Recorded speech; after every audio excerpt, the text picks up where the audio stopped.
After 20 years of perfect regulatory compliance, the new 26-year-old manager fired me, joking that my salary was a legacy expense.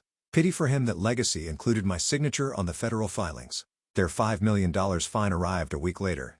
I knew I was screwed the minute Chase strutted into our Monday compliance review wearing loafers with no socks and said, "We're sunsetting the old guard." Sunsitting like I was a damn rotary phone.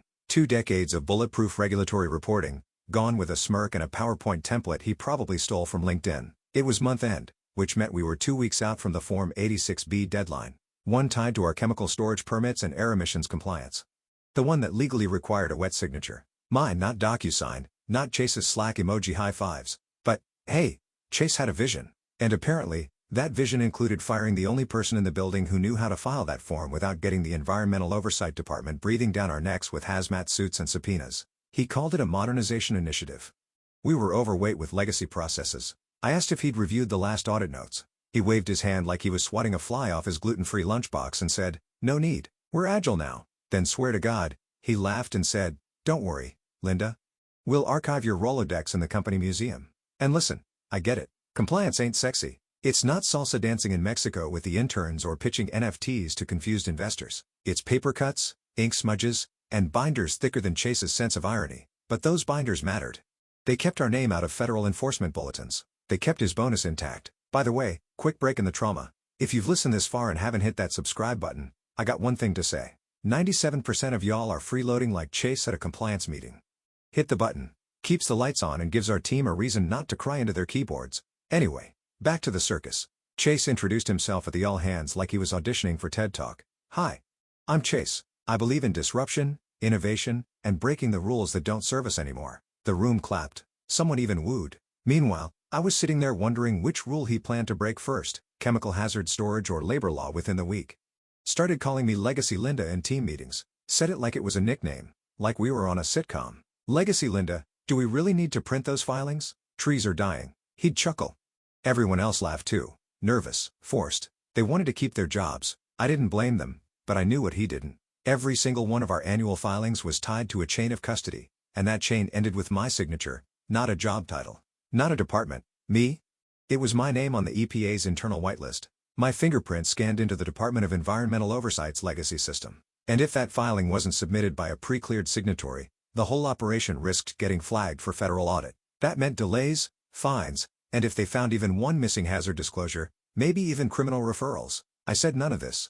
What I did do was open my desk drawer and start a fresh spiral notebook titled Insurance. I wrote the date. Then I wrote, Chase referred to federal compliance as boomer paperwork in front of the interns, laughed when I corrected him, proceeded to delete legacy access credentials. I kept documenting. He started pushing for automation. "Arable this Slack bot that. Let's get rid of these clunky binders," he announced one morning. I watched him drop a folder labeled MSDS formaldehyde into the shred bin like it was junk mail. I damn near screamed, but I didn't. I just wrote it down. The company, meanwhile, was too dazzled by his confidence. Chase spoke fast, quoted out of context startup articles, and name-dropped his MBA program like it was holy scripture. Everyone wanted to believe he was the future. Hell, maybe they were right, but I was the only one who remembered the past. Like the time in 2009 when we missed a carbon reporting deadline and spent 6 months groveling to regulators to avoid a $1 million fine, Chase wouldn't have lasted a week back then. But now, I was the dinosaur, the legacy expense, the woman who still printed things, the relic from an analog era that didn't match the company's glossy new website or Chase's enthusiasm for Slack emojis. So I waited, and I documented. Because if there's one thing old ladies like me know how to do, it's track paper trails, even when the paper's digital, especially then. It happened on a Friday like most betrayals do. Sun was setting, inbox was quiet, and Chase strutted into the conference room like a rooster who just learned how to use a clicker. He had that smug MBA grin on, teeth so white they could trigger migraines, a printed agenda titled Q3 Optimization Adjustments, Translation, Layoffs, but with a Canva template. There was no preamble, no throat-clearing HR rep with a tissue box and a laminated pamphlet on next steps. Just Chase a cold can of sparkling water and an expression that said he was about to do something revolutionary. "Linda," he said, like we were old drinking buddies. "This is hard, but we're making strategic decisions for future growth. Your role is being sunset for operational efficiency." Sunset, again with the sunset. I braced myself for the punchline and there it came. "Let's be honest. It's just dead weight. We're not running a museum." The sentence landed like a slap made of smog and printer toner. Not because I hadn't expected it I had, but because he said it with that smile, that condescending frat boy smile people wear when they think they've said something smart and edgy. I stared at him silent, not because I was stunned, because I was choosing not to torch the room. Chase mistook the silence for surrender. He stood up, tossed a manila envelope across the table, and said, "Exit packet. There's a 2-week severance in there. You've got an hour to pack up." Then he turned and strutted out, already typing something on his phone, probably updating Slack with a celebratory emoji. By the time I got to my desk, the whispering had already begun. Could smell the cowardice in the air, burnt popcorn, and guilt. The interns avoided eye contact like I had Ebola. My inbox pinged with a subject line, "Thank you for your service. Best wishes from Chase." He'd be CC'd the whole company. I was still reading it when Greg from HR stumbled over. Poor guy looked like a cat trying to walk across a hot grill. "I didn't know this was happening today," he muttered. "I thought we were doing a formal offboarding next week." "Not your fault," I said, folding my laptop. He skipped protocol. Efficient, right? Greg nodded sheepish. "We can offer you a sit-down to discuss." "No need," I said, slipping the 2 binders marked compliance signed originals into my tote bag. "I'm already clear on where this is headed." I took my time packing up. Chase was in a meeting room across the floor, glass walls and all, bragging to the marketing team. I watched him pantomime something, arms wide like Moses parting the Red Sea. Everyone laughed. No one looked toward me, except Anna, the receptionist. She mouthed, "I'm sorry," and I nodded once. That was enough. No one noticed when I logged into the third-party compliance system and removed my biometric access. No one noticed when I slid my old brass key into a drawer labeled Regulatory Archive and relabeled it closed. No one noticed that on the corner of my monitor I left a sticky note that said, "You'll want to call the EPA in 8 days. No fireworks, no scene, just quiet." You'd think after 20 years, they'd have given me a goodbye lunch, a card, even a sad slice of sheet cake in the break room. But no. All I got was an empty desk, a recycled box, and Chase whispering to a junior dev, "Boomers don't get sarcasm." I did hear one thing that made me pause. As I was wheeling my box past the kitchenette, I overheard Chase saying, "She probably thinks we need her to file stuff. It's all digital now, dude," and I almost laughed. I almost turned around, looked him in the eye, and explained exactly what kind of paper trail he just erased, but I didn't because Chase didn't deserve an explanation. He deserved the fallout. So I looked him in the eye, smiled the same way my mother used to smile before lighting her ex's clothes on fire and said, "Okay." Then I left and let the countdown begin. The elevator ride down was silent except for the whir of the box wheels and the faint crackle of the fluorescent lights, both of which somehow sounded smug. I felt like I was being exorcised, rolled out like a cursed relic while the office held its breath, hoping I wouldn't make a scene or worse cry. But I didn't cry. I didn't even blink. I made it to the parking garage before the rage started to rise. Not loud, not messy, just hot and clean like brake fluid on skin. The kind of rage that doesn't throw punches but writes them into forms and filings and audits. The kind that knows where the bodies are buried because she was the one who kept the burial records on file in triplicate, cross-referenced by hazard type. Back upstairs, while Chase played Silicon Savior in the glass-walled fishbowl, I was methodically reclaiming my dignity. One by one, I packed everything. My favorite pen, one with the missing clip and ink stains, my backup reading glasses, the peppermint tin with a thumb drive tucked under the mints labeled Vendor Contracts Archive. And then from the bottom drawer, I pulled out the 2 binders. Thick black, unassuming. Labels typed neatly, compliance filings signed originals. Nobody asked what they were. Nobody dared. I placed them gently in the box. Not hidden, not flaunted, just there in plain sight, like a loaded weapon nobody recognized. That's when Chase sauntered by again, sipping something green from a mason jar like he was auditioning for a reboot of Entourage. He didn't even stop, just smirked and tossed over his shoulder, "Don't forget your Rolodex." I smiled, tight-lipped, not because it was funny, but because he just cemented his own doom. The Rolodex was gone years ago. What wasn't gone? The fact that the federal regulatory system still required physical documentation of certain certifications I had handled exclusively because the last time the company tried to outsource compliance, we got hit with a 6-month freeze on shipping hazardous goods. I remembered. Chase didn't. I logged into the third-party certification platform for my desktop. My final act. 2-factor authentication, fingerprint scan. The security question only I knew the answer to. "What was your first filing code?" F1986A. I typed it, hit enter, and the admin panel blinked open. There, glowing like a lit fuse, was the annual filing dashboard. I revoked my credentials, and just like that, their only authorized agent for federal Form 86B filings ceased to exist in the system. It wasn't malicious. It was policy. My departure required deactivation. No one else could reauthorize without biometric revalidation, which took, drumroll, please, 10 business days. Coincidentally, that's how long they had before the deadline. I left my monitor on just to be poetic, displaying the countdown clock the platform used to track submission windows. 192 hours 40 minutes. Tick-tock. Then I scribbled a note, Not a manifesto. Not a rant. Just one yellow sticky. Place center screen. You'll want to call the EPA in 8 days. No signature. I unplugged my charger, took one last look at my cubicle, home to 2 decades of ignored warnings and overachieved audits, and wheeled my box toward the elevator. Chase was still in the meeting room, gesturing like a magician. Through the glass, I saw him high-five a junior associate. Someone had put up a Goodbye Legacy Linda meme on Slack, complete with a tombstone emoji. I chuckled, not because it was funny, because they had no idea what legacy really meant. As the elevator doors closed behind me, I pictured the look on his face. Not now, not tomorrow, but in exactly 8 days, when the inbox would ding with an overdue filing notice, when the phone would ring with a compliance inquiry, when legal would start sweating and the board would start asking questions, and when all roads inevitably would point back to me. Deadweight. Funny thing about deadweight, it sinks fast, especially when you toss it overboard without checking if it was holding the hull together. The next Monday, while Chase was busy turning Arable into his personal shrine of pastel-colored grids and emoji-labeled tabs, I was wrist-deep in soil, planting heirloom tomatoes, and wondering how long it would take before someone noticed the silence. Spoiler, they didn't. Chase called it streamlining the legacy process, said it in a company-wide email like he just reinvented oxygen. We've moved all compliance workflows into a modern cloud-based solution to better align with our agile strategy, he wrote. Translation, he built a spreadsheet, slapped the word workflow on it, and assigned random people to boxes they didn't understand. There were tabs for Q3 filings, hazard map, EPA stuff. I kid you not, that was the actual tab name. My personal favorite, signatures optional, because nothing screams regulatory integrity like optional signatures.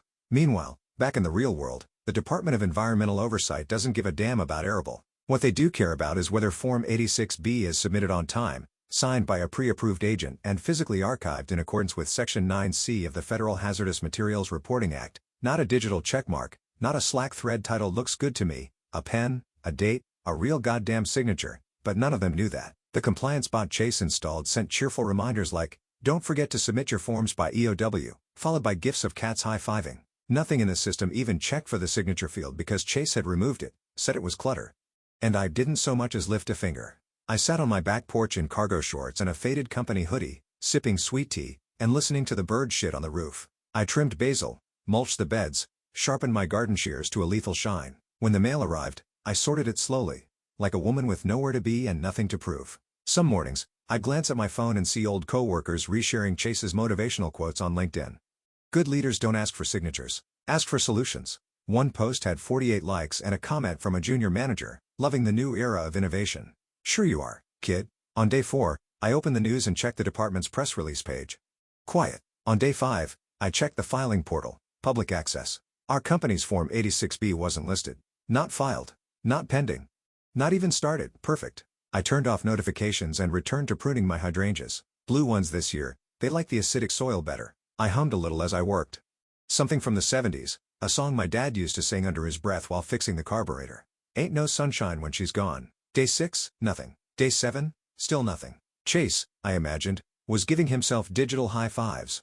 Probably felt like a tech pioneer disrupting decades of inefficiency with a few drop-down menus and a Canvas-style PDF. Meanwhile, filing system ticked towards 0. The signature line required by law sat blank, untouched, forgotten, just as planned. And in the quiet space of those days between weeding and watering, between coffee sips and soft chuckles, I realized I didn't feel anger anymore. Just distance, a cool, clear detachment, the kind you feel after narrowly avoiding a car crash on black ice.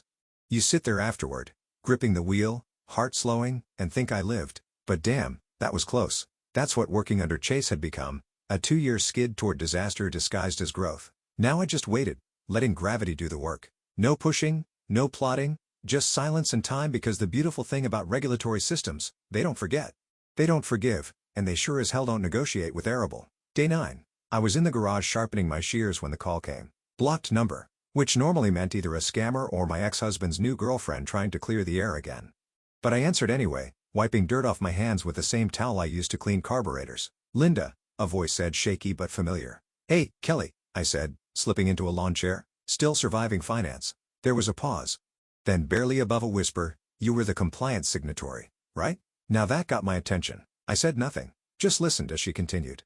Voice lowering like she was narrating a true crime podcast. "We just got a letter from the Department of Environmental Oversight. Something about Form 86B being missing and unverified.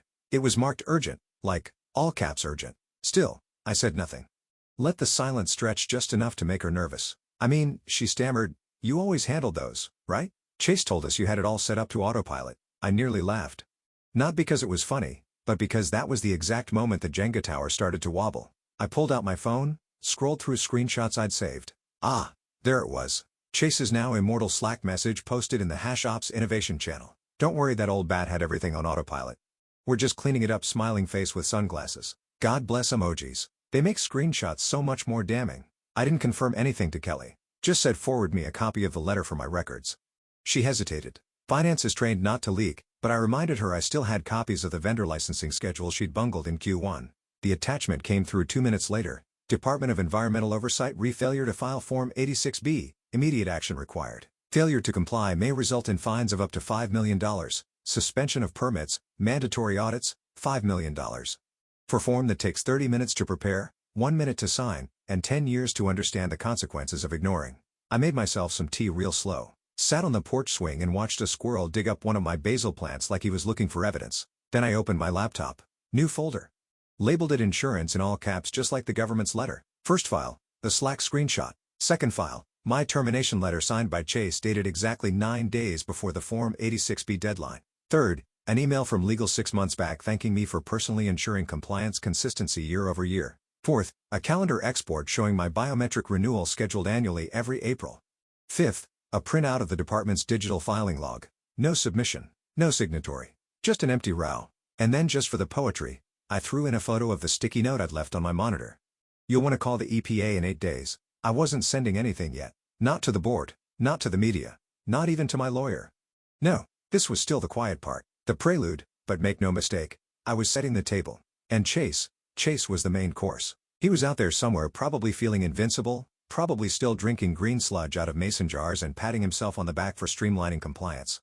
And I sat there, sipping my tea, imagining the moment he'd read that letter, the blood draining from his face, the slow, creeping horror of realizing the old bat didn't leave behind a mess. She took the manual with her and locked the door on the way out. Satisfaction doesn't always come loud.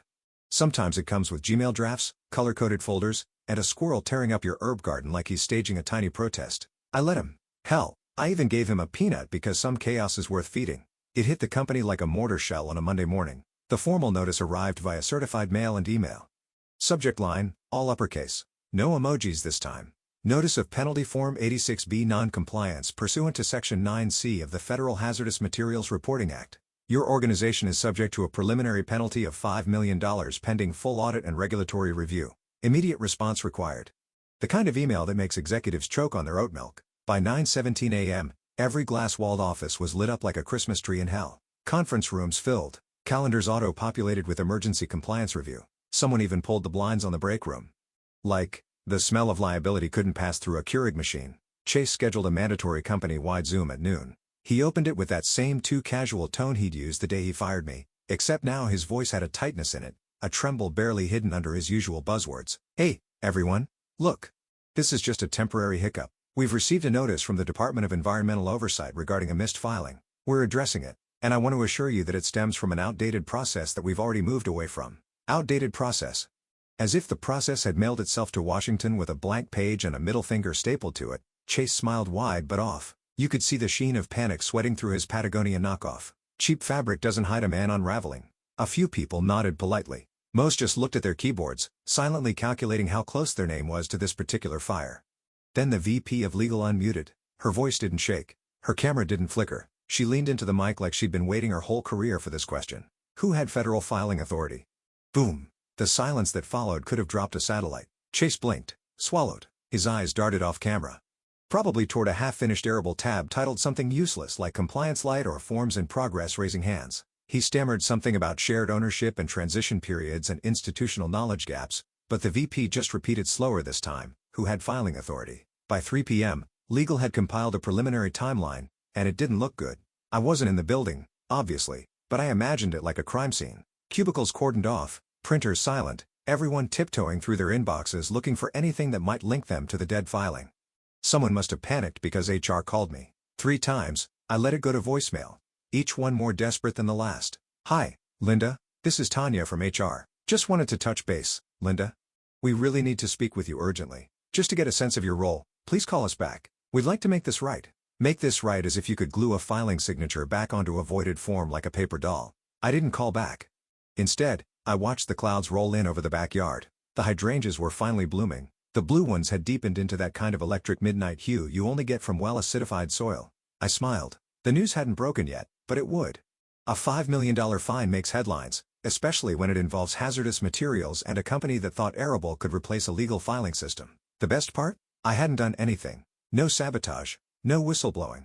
No call to the feds, just nothing. A vacuum. And into that vacuum rushed all the panic, all the scrambling, all the we thought she was just the paperwork lady chaos that they'd earned with every smirk and every dismissal. Chase, for all his swagger and smoothies and disruptive energy, had just realized the truth. Sometimes the most dangerous person in the room is the quiet one you fired without reading her job description. I sipped my tea. Let the voicemails pile up. Let the silence do the talking. It took less than 24 hours after the penalty notice for the emails to start leaking upward, not across the company, upward, straight to the boardroom. The place Chase thought he'd be invited into with applause and stock options. Instead, the director started sniffing out liability like bloodhounds at a crime scene. $5 million tends to rattle even the most spreadsheet-hardened suits. Midweek, 7:41 p.m., I got the message. Sent from a private Gmail address with no subject line, just one line of text. Linda, I'd appreciate any clarity you can offer. Discretion guaranteed. Signed initials only. But I recognize the name Christopher J. Miles, one of the board's longest-standing members. Old school. Not flashy. Still sent Christmas cards. He once told me my handwriting was neater than legal's red lines. I didn't answer right away. I let it marinate overnight like a good pot roast. Then with the calm of a woman who's already planted her fall herbs and labeled the canning jars, I sent him one PDF. That's it. No commentary. No threats. No, as you'll see attached. Just a document titled, Internal Policy Memo Federal Compliance Signatory Authority dated March 4, 2017. Signed by the CEO, 2 VPs and me. Highlighted, all federal compliance filings must be signed by Linda A. Mercer, Director of Regulatory Affairs. No delegation or proxy permitted. I didn't need to say a word, because while Chase was tap dancing through excuses like institutional drift and automation transition phases, the board now had black and white proof that no one, had the right to submit those filings except me. And someone had because the department, bless their bureaucratic hearts, had begun cross-checking signature logs. See, even digital filings have trails, IP addresses, timestamps, metadata, especially when you're dealing with federal documents. Wouldn't you know it? The last-minute Form 86B upload from Regulatory Ops was missing biometric verification, but not a signature. A type name, Linda Mercer, falsified, filed after my termination date. And Chase was unraveling faster than a polyester suit in a wood chipper. Witnesses said he started working late, locked his office, shouted our junior analyst for not being proactive. HR filed a complaint after he slammed a chair into a wall during a meeting. By Friday, he'd reportedly snapped at the VP of Legal. This isn't a firing offense. It's a system glitch. Legal didn't reply. They just slid a packet across the table labeled Whistleblower Protocol. I hadn't said a word to the press, hadn't posted so much as a LinkedIn status, but I did make one call. My lawyer picked up on the first ring. It's time, I said. She didn't ask what I meant. We'd prepared for this. I'd already compiled the email chain, the Slack logs, the termination letter, the memo, and the original Form 86B drafts, all time-stamped, all neat as hell. I sent her a thumb drive via overnight courier. Inside the envelope, a note to be opened in case of public statement. I sealed it, kissed it for luck, dropped it into the FedEx box like a love letter to karma, and I turned off my phone and baked a lemon cake from scratch. Not our celebration yet, but because lemon cake is best served cold, like revenge, like subpoenas, like the look I imagined on Chase's face when he realized his optional signature tab was about to become Exhibit A. And me, I was already 3 steps ahead. Calm, composed, like a woman who built the house left the keys under the mat and watched from the garden while the new tenant tried to burn it down with a scented candle. They placed Chase on leave that Monday. Not officially fired, God forbid they tarnish the Golden Boys resume too directly, but administrative leave pending internal review. Corporate for, please disappear before the feds ask too many questions. His LinkedIn changed 2 days later. The headline now read, Open to work driving innovation through disruption, and below it, vague declaration, excited for the next chapter, grateful for the lessons learned. No mention of the $5 million fine. No mention of falsified signatures. No mention of the woman he'd called dead weight while stripping my authority like it was a used cable bill. Just hashtags. #leadership, #agile thinking, #compliance matters. I snorted so hard I nearly choked on my tea. Meanwhile, the CEO, who hadn't said a damn word during any of this, finally emerged from whatever mahogany-paneled crypt they've been hiding in, and gave a statement at the quarterly investor call, not to apologize, not to admit failure, just to smooth the turbulence with vague fluff. Recent events have highlighted the importance of respecting institutional knowledge, he said. solemn as a priest reading a spreadsheet. We're committed to rebuilding our compliance integrity and learning from this experience. Learning. Like, this was a pop quiz and not a public paddling by the federal government. But then something happened that actually made me pause. A delivery truck pulled into my driveway. Old guy with a clipboard and a bouquet of white lilies and soft blue irises, expensive, tasteful, tied with a navy ribbon, no logo, just a small card tucked inside. The handwriting was tight and slanted, clearly done in a rush. We didn't know. Now we do see. Miles, I stood there a long time. Just holding it. The flowers smelled like apologies and boardroom regret. I didn't smile, but I didn't throw them out either. Instead, I placed them by the window. Let the light hit them. Let the truth of it sink in. They finally understood what I had been. Not a clog in the system. Not a dusty filing cabinet with legs. I was the system. The lock, the key, the insurance policy. They never read until the fire started licking the curtains, and now the fire was spreading. Media got wind by Thursday. Just a whisper in the finance blogs at first. Something about a mid-size industrial firm under federal audit for missing environmental filings, but it picked up speed when someone leaked part of the memo. My name wasn't in it, but it wasn't hard to figure out. An old colleague pinged me, saw the article. "Damn, you okay?" I replied, thriving. They said a few reporters had been calling the company asking about legacy process failure. One journalist apparently got a copy of Chase's Slack message about me, yes, that one, and had already emailed the Department of Environmental Oversight for confirmation. So now legal was in damage control, trying to contain the narrative. You can't spin this kind of thing with talking points and free tote bags, not when your entire compliance framework just collapsed because some tech bro with a superiority complex thought federal filings could be armated with drop-down menus and positive vibes. The real kicker? I heard through the grapevine that the board was considering reinstating the Director of Regulatory Affairs role, but now it was going to be a VP-level position. Double the salary, full autonomy. Guessed legacy has a price tag after all. I didn't reach out, didn't gloat, didn't post on social media, didn't leak a damn thing, but I did forward the bouquet photo to my lawyer with the subject line. For the file, the flowers are nice. I'll take a check next time because this wasn't closure. Not yet. The final nail hadn't hit, the audit was still coming. And the real storm, it was just offshore. It came down hard and fast. 1 week to the day after the board got the memo and legal stopped pretending everything was under review. Department made it official. $5 million fine. Regulatory negligence. Failure to file mandatory hazardous material disclosures. The words weren't just ink on a government letterhead. They were an obituary. And the cause of death, arrogance in a blazer and no socks. The company released a limp press statement filled with legal fog. We acknowledge the seriousness of this oversight and are cooperating fully with regulators. No apology. No admission. Just corporate throat clearing. But the media didn't buy it. The headlines wrote themselves. Startup exec's modernization plan ends in federal sanction. Compliance cutbacks lead to catastrophic fine. Fired director's signature absence costs firm millions. The last one made me laugh out loud. Signature absence. That's poetic justice with a ballpoint pen. Then came the photo. A former colleague. One of the few who hadn't sold their spine for standing desk in free sent it via encrypted text. No words, just the image. Chase, outside the office. Brown cardboard box in hand. Half a monitor sticking out the side. Jacket slung over his shoulder like it weighed more than the consequences he'd ignored. His hair, which always looked too carefully tousled, now limp and defeated. Head down. Alone. No crowd. No sympathy. Just a man who learned too late that you can't disrupt federal law. Later that day, an internal memo leaked. Someone from IT probably. Bless their nosy little hearts. I didn't even have to go looking for it. It showed up in my inbox from 3 different people within the hour. Effective immediately, all regulatory compliance matters will be overseen by senior staff with proven federal experience. Proven as in not Chase. Not someone who thought Slack could substitute for legal counsel. Then came the call. It was late afternoon. Sun pouring across my kitchen counter, turning my basil plant into a tiny green spotlight. I just poured a second cup of coffee when the phone rang. Number I didn't recognize, but local area code. "Hi, this is Rachel," the voice said. "I'm with Cormoran Industries Regulatory Division. We've been following the U.S. situation at your former employer. We'd love to talk if you're open to consulting or perhaps something more permanent." I smiled. Not because I needed the job, I didn't, but because of what it meant. Chase may have thrown me out like expired toner, but the industry still remembered what competence looked like, what legacy actually meant.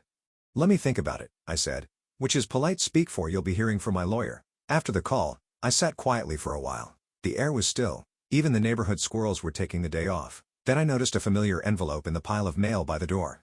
Government issue? IRS logo. I frowned, opened it. Turns out Chase never updated the company's records when he took over. The letter was addressed to him, but mailed to my home still listed as the compliance address of record. His name, his tax ID, a gentle little notice about unreported reimbursements and a scheduled audit.